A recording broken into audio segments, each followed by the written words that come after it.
Hey guys, welcome back to our YouTube channel. In this video, I'm going to be showing you how to install insulation in the ceiling of a basement area. Please stay tuned and continue watching until the end so you can see all the details of how we were able to hang all this insulation and obtain some amazing results.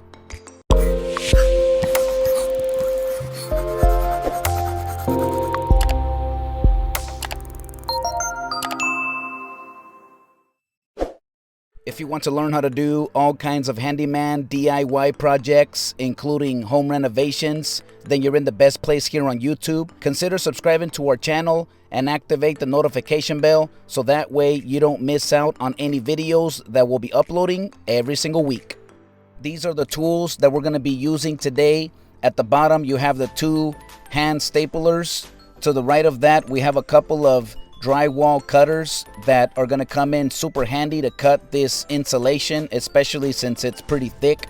At the top we have a few string lines, and we just have some staples there and a few different cutters just so it can help us facilitate this job. The insulation is from the Johns Manville craft faced fiberglass bats. It's for 2x6 walls, which is what we have here. This set is 9 pieces and it's good enough for 133 square feet. They're 93 inches long, 23 inches wide, 6.5 inches deep. So this is going to work perfect for what we need. And I'm going to be explaining all of this, how we were able to make it work. Now, if you can tell right here between the framing of this ceiling, it's a total of about 28 inches wide. So these bats were only 23 inches wide. So what we're gonna have to do to fill in the gap is we're gonna have to cut these in 3 along the length. So basically we're gonna have like 3 8-inch long strips like you see right here, and we're gonna put those strips along the gap area. You'll actually see here my dad, he's gonna go ahead and right now he's stapling the main piece, the section that is the entire piece. So he's stapling it there to the side just to kind of hold it up. But I'm going to show you here in a little bit how you can run string line and basically you staple that to the top. That's the hand stapler that you see right there. And the string line, you can use nylon or different kind. So all you want to do is staple that to the top, and that will hold that string line in place, and you can go ahead and pull it from there, and you just want to get it from one end to the other, kind of like in a diagonal pattern. So right there we have the first one, it goes over there, and then we just staple it right there into the stud, and that will secure it in place. And what this does is it actually holds, it's gonna secure the insulation to the top, so that way it will never fall down or away from that space. So therefore you're always going to have the insulation. And so little by little, you just go from one end, go to the other, you'll start stapling it there to the stud, and that this is super secure. I mean, it's an amazing way of how you can keep all your insulation up there. If you see here at the top, there's like some yellow insulation that was there previously, and that's the same thing that someone else had done. So we're gonna basically do the same thing on our installation. Now here my dad, he has one of the 8-inch wide strips that I cut earlier. He's putting that into the gap on the right side of the the main section right there. So you just want to make sure that it goes from one end all the way to the other, and just kind of closing up any gaps so we can try to get most of the entire area covered with insulation. Now in some cases, you're gonna have like some duct tubing or some pipes, different lines that run through the crawl space from the house. You'll definitely want to account for that, make some cuts or just kind of work around it as best as possible. But right here I kind of sped up the video. It kind of shows you there we have a couple of headlamps as well. It helps us to see everything very well underneath. And Right here, we already ran all the string line from one side to the other. We're gonna do this. I think the total area is approximately 700 square feet. So of those bags, we actually got 6 of them.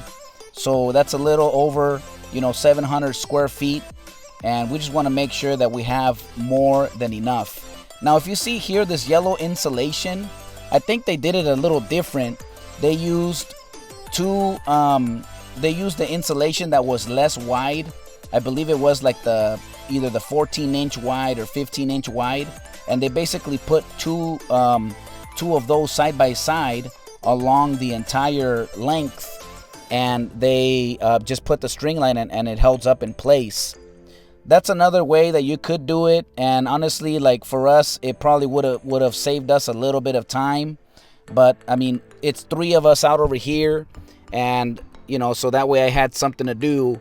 Meanwhile, my dad and my other co-worker over here were busy, installing all of the insulation and putting up all the string line everywhere. That's me over here. I'm actually cutting. I'm using that drywall knife. Now, I like that. You can use that knife or a bread cutting knife. And the reason is because this, it's pretty thick. It's about like 6.5 inches. So what I'm doing is pressing it down. And as I'm pressing it down, I'm cutting it quite a bit until it pierces all the way through. And then once I get there to the end, then I come back over here and just kind of separate it, and any other little area that needs to be cut, I just cut it out. And that's how you can easily, do that. So in each section, I'm basically just cutting it into 3s. So this will serve as the gap filler for all of the areas in between. Like I said, this ceiling, the framing, basically the open gap is about 28 inches. So since these are 23 inches wide, we're gonna put in the other 8 inches. That's gonna be more than enough to fill everything. But yeah, that's pretty much the material right here. If you have 2x4s, then you just gotta get that one. In our case, we had 2x6s, so that's why this material came in super handy. And it was more than enough, for what we needed over here. We started about 10 in the morning, and it took us about 4 or 5 hours to complete this entire thing. But this is the final results after we installed everything. You can see all that string line. It almost looks like a spider web. Just covers everything nice and well. And now the whole crawl space ceiling area has insulation everywhere, so it came out perfect. I hope you liked this video. Please consider subscribing to our YouTube channel and activate the notification bell, so that way you don't miss out on any videos that I'm going to be uploading every single week. In the description below, I'm going to leave those tools and different materials that we recommend for doing these kind of projects. So definitely check those out. And that's another way how you can help to support our channel. May God bless you, and I'll see you on the next project.